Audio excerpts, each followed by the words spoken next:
खरंच ही रेसिपी एखाद्या जादूपेक्षा कमी नाहीये. झटपट तयार होते, तोंडाला चव देते आणि बनवली की लगेच संपून जाते. नमस्कार मंडळी, फूड बाय संगीता रेसिपीमध्ये तुमच्या सर्वांचं खूप खूप मनापासून स्वागत आहे. तर मंडळी, आज आपण मस्त अशी कैरीची चटणी बनवली आहे. कैरीचं सीझन चालू आहे आणि अशी ही कैरीची चटपटीत चटणी बनवली नाही असं कधी होणारच नाही. आणि तुम्ही जर एकदा माझ्या या पद्धतीने ही कैरीची चटणी बनवली ना, तर कैरीचं पूर्ण सीझन संपेपर्यंत तुम्ही ही चटणी बनवाल. इतकी ही चटणी चवीला भारी लागते. आता बनवल्यानंतर 2 ते 3 दिवस सहज टिकते. त्यामुळे ही कैरीची चटणी तुम्ही प्रवासात सुद्धा नेऊ शकता. अशी ही भन्नाट चवीची कैरीची चटणी जेवढी दिसायला भारी दिसते ना, तितकीच खायला सुद्धा भारी लागते. चला तर मग झटपट अशी कैरीची चटणी कशी बनवायची ते पाहूया. तर यासाठी इथे मी 2 कैऱ्या घेतल्या. आता या कैऱ्या आपल्याला स्वच्छ धुवून घ्यायच्या बरं का. त्यावरील जो चीक वगैरे काही असतो तो सगळा काढून टाकायचा. कैऱ्या स्वच्छ धुवून सुती कपड्याने कोरड्या करून घेतल्या. आता या कैऱ्यांचे आपल्याला अशा पद्धतीने काप करून घ्यायचे. दोन्हीही कैऱ्या अशाच पद्धतीने कापून घ्यायच्या. आता इथे मी 2 टोमॅटो घेतले. टोमॅटोचे अशा पद्धतीने 2 भाग करून घ्यायचे. आता गॅसवर एक पॅन गरम करायला ठेवला. त्यामध्ये अगदी थोडं तेल घालायचं. तेल गरम झालं की अशा पद्धतीने सगळीकडे पसरून घ्यायचं. आता यामध्ये कापून घेतलेल्या सगळ्या कैऱ्या घालायच्या. त्याचबरोबर जे कापून घेतलेले टोमॅटो आहे तेही यामध्ये घालायचे. तर 2 कैऱ्या आणि 3 टोमॅटो यामध्ये मी घातले. आता काय करायचं, यामध्ये 10 ते 12 लसणाच्या पाकळ्या घालायच्या. त्याचबरोबर 7 ते 8 हिरव्या मिरच्या घालायच्या. चवीनुसार मीठ घालायचं आणि यावर झाकण ठेवायचं.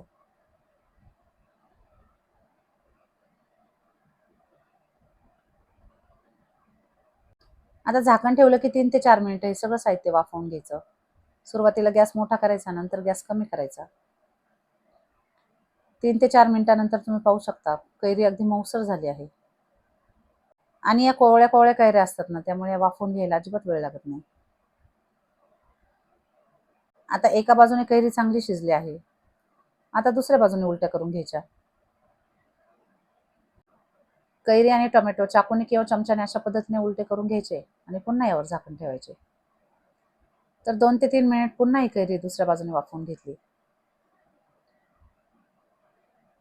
याच पद्धतीने आपल्याला जवळजवळ 7 ते 8 मिनिटे सर्व साहित्य वाफवून घ्यायचे. कैरी आणि टोमॅटो चांगले वाफवून झाले आहे. टोमॅटोवरील साल अगदी सहज निघत आहे, ते काढून टाकायचे. आता गॅस बंद केला. वाफवून घेतलेलं सगळं साहित्य एका उकळीमध्ये घातलं. आता हे सगळं साहित्य आपल्याला उकळीमध्ये बारीक करून घ्यायचंय. तुमच्याकडे जर उकळी असेल तर उकळीमध्ये हे सगळं साहित्य बारीक करा किंवा पाटा असेल तर पाट्यावर हे सगळं साहित्य बारीक करून घ्या.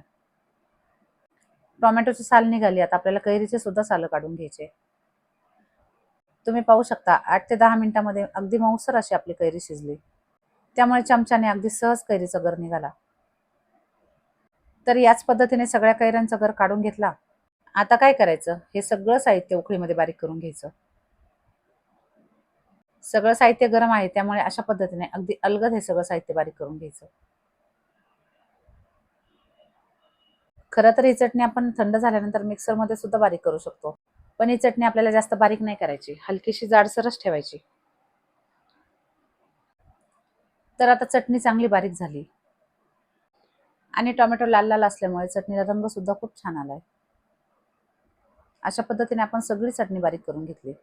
आता काय करायचं, यामध्ये बारीक चिरलेला कांदा घालायचा, बारीक चिरलेली कोथिंबीर घालायची. कांदा तुम्ही तुमच्या आवडीनुसार थोडा कमी जास्त घातला तरी चालेल, पण कोथिंबीर मात्र भरपूर घालायची. कारण कोथिंबीर घातल्यामुळे ही चटणी चवीला खूप भारी लागते. आता यामध्ये थोडी हळद पावडर, त्याचबरोबर थोडी लाल मिरची पावडर घातली.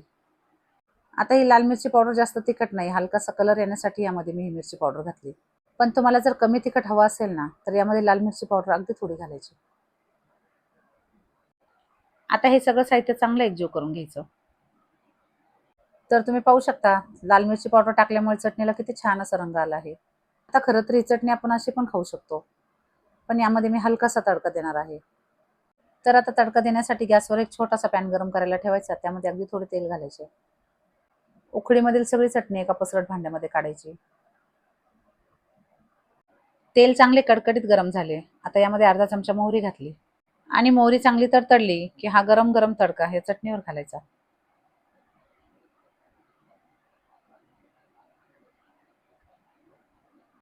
तडका घातल्यानंतर आता ही चटणी चांगली मिक्स करून घ्यायची. एकदा जर ही चटणी तुम्ही माझ्या पद्धतीने बनवली ना, कैऱ्या संपल्या तरी तुम्ही या चटणीची चव विसरणार नाही. एवढी ही चटणी चवीला भारी लागते. टिफिनला द्यायला, प्रवासात न्यायला किंवा भाजीला काही नसेल तर झटपट अशी कैरीची चटणी करून खाल्ली तरी तुम्ही याबरोबर एक सोडून 2 भाकरी नक्कीच खाल. आणि ज्यांना काहीतरी सारखं-सारखं चटपटीत खावं वाटतं ना, त्यांनी तर ही चटणी नक्की बनवायची. या चटणीमुळे तुमच्या तोंडाला चव तर छान येईल, पण टोपल्यामध्ये पोळी भाकरी काही शिल्लक राहणार नाही.